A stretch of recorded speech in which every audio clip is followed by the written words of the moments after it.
Hi friends, welcome మన ఉమ్మడి వంటలు ఛానల్కి. ఈరోజు నేను చూపించబోయే రెసిపీ డ్రై ఫ్రూట్స్ లడ్డు. బాదం పప్పులు చిన్నగా చేసుకున్న వాల్నట్స్, చిన్న చిన్న పీసెస్ చేసుకున్నాను. వాల్నట్స్ను చిన్నగా చేసుకున్న జీడిపప్పు పలుకులు. వీటిని మనము ఇలా పెన్నం పెట్టుకొని వేడి పెట్టుకున్నాను. ఒక స్పూన్ నెయ్యి వేసుకొని వేయించుకోవాలి విడివిడిగా. ఇట్లా కొంచెం ఒక స్పూను నెయ్యి వేసి కరిగిచ్చేసి 1 by 1 అన్నీ వేపుకోవాలి. మీడియం మంట పెట్టుకోండి, లేదంటే మాడిపోతాయి. మరి ఎక్కువగా డ్రైగా వేపుకొని అవసరం లేదండి, 1 minute చాలు. ఈ పక్కకు తీసి పెట్టుకొని వాల్నట్స్ వేసుకుంటున్నాను. వాల్నట్స్ వేసాను, ఇవి కూడా 1 minute వేపుకోవాలి. ఇవి కూడా పక్కకు తీసి జీడిపప్పులు వేయించుకోవాలి. ఇవి కూడా అలాగే అండి, 1 minute చాలు. ఎక్కువ వేపన అవసరం లేదు. ఏవైనా కూడా మనం జస్ట్ క్రిస్పీగా ఉండడానికి మాత్రం వేపుకోవాలి. మీరు నెయ్యి ఇష్టపడకపోతే మనము డ్రై రోస్ట్ కూడా చేసుకోవచ్చండి. నెయ్యి వేస్తే కొంచెం బాగుంటుందని నేను కొంచెం నెయ్యి వేసాను. ఎంతో ఎనర్జీ ఇస్తుందండి. ఎన్నో విటమిన్స్ ఉన్న మన డ్రై ఫ్రూట్స్ని మనం ఎక్కువ వాడకంలోకి పెట్టుకున్నాము అంటే పిల్లలు పెద్దలు చాలా ఎనర్జీగా ఉంటారండి. ఇప్పుడు వీటిని కూడా తీసుకొని పక్కన పెట్టుకోవాలి. ఇదే బాండీలో గుమ్మడి గింజలు మనం ముందు తీసుకున్న పప్పులలో సగం తీసుకోండి. ఇవి ఎక్కువ ప్రోటీన్స్ ఉంటాయండి వీటిలో, కాబట్టి వీటిని కూడా తీసుకుంటున్నాను నేను. అవి 1 గ్లాస్ తీసుకున్నామంటే ఒక్కొక్కటి నేను ఒక్కొక్క గ్లాస్ తీసుకున్నాను. ఇవి 1/2 గ్లాస్ కూడా తీసుకోకూడదు, ఇంకా కొంచెం తక్కువే తీసుకోవాలి. వీటిని తీసి పక్కన పెట్టుకోవాలి. వేసి వేయించుకుంటున్నాను. మనకు ఏ డ్రై ఫ్రూట్స్లో ఏది ఇష్టమైతే అది ఎక్కువ కూడా వాడుకోవచ్చు. ఏదైనా నచ్చకపోతే తక్కువ వాడుకోవచ్చు. కంపల్సరీ ఇంతే కొలత అనేది లిమిట్ ఏం లేదండి దీనికి. వీటిని కూడా వేపుకొని పక్కన పెట్టుకోవాలి. చూడండి, చాలు, ఈ మాత్రం వేగితే చాలు.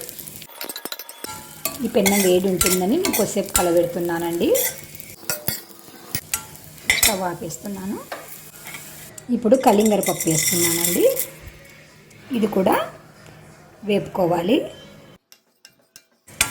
అన్నీ లైట్గా వేపుకోవాలండి, ఎక్కువసేపు వేపాల్సిన అవసరం లేదు.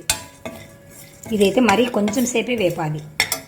కొన్ని సారగింజలు, ఇవి మన ఇష్టం అండి, ఉంటే వేసుకోండి, లేదంటే లేదు. చాలా టేస్ట్గా ఉంటుంది, అందుకని వేసాను. ఆ లైట్గా మనం పెన్నం స్టవ్ ఆపేసాము, పెన్నం వేడికి జస్ట్ అలాగంటే చాలు. ఇదేమి వేప అక్కర్లేదు.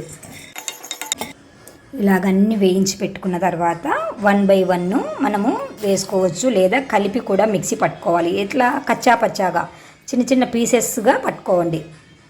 ఎందుకంటే పూర్తిగా నలిగితే మనం పంట కింద మనం పప్పులు తిన్నట్ల తృప్తి ఉండదు. అందుకని కొంచెం పలుకులుగా పట్టుకోండి. మిక్సీకి అన్నీ పట్టుకోండి, 1 by 1 వేసుకుంటూ పట్టుకోండి. ఈ ద్రాక్ష మాత్రం లాస్ట్లో వేసుకోండి. ఖర్జూరాలండి చిన్న చిన్న పీసెస్గా కట్ చేసి పెట్టుకున్నాను. ఇప్పుడు ఈ పప్పులను మనము వేయించి పెట్టుకున్నాము, ఇది కట్ చేసి పెట్టుకున్నాను. ఇప్పుడు అవి మిక్సీకి వేసేసి మనం అన్నీ లడ్డుగా చుట్టుకోవాలి. ఫస్ట్ బాదం పప్పులు వేసుకుంటున్నాను. ఇలాగా నూక రావాలి. ఇప్పుడు ఇందాక బాండి వేయించాను కదా, దాంట్లోనే వేసి, ఇవి మిక్సీకి పట్టనక్కర్లేదు కాబట్టి అలాగే పెట్టాను.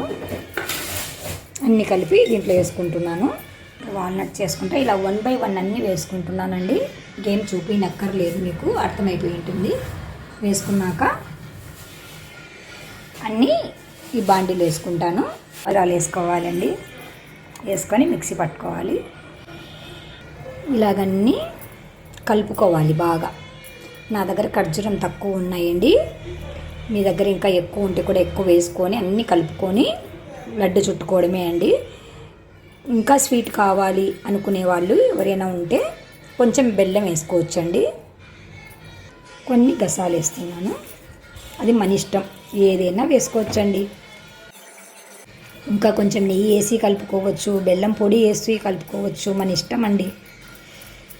చాలా ఎనర్జీ, చాలా టేస్టీగా ఉన్న లడ్డు అండి ఇది. ఈ లడ్డూలు దాదాపు మనం తడి తగలకోకుండా తీసుకున్నామంటే 1 మంత్ వరకు స్టోరేజ్ చేసుకోవచ్చండి. నేను సంకష్టహర చతుర్థి అని వినాయకుని కని చేసుకొని పోతున్నానండి. మీరు కూడా తప్పకుండా ట్రై చేస్తూ ఉండండి ఫ్రెండ్స్. ప్రసాదం లాగా కూడా పెట్టొచ్చు ఇవి. ఓకేనా ఫ్రెండ్స్, బై బై ఫ్రెండ్స్.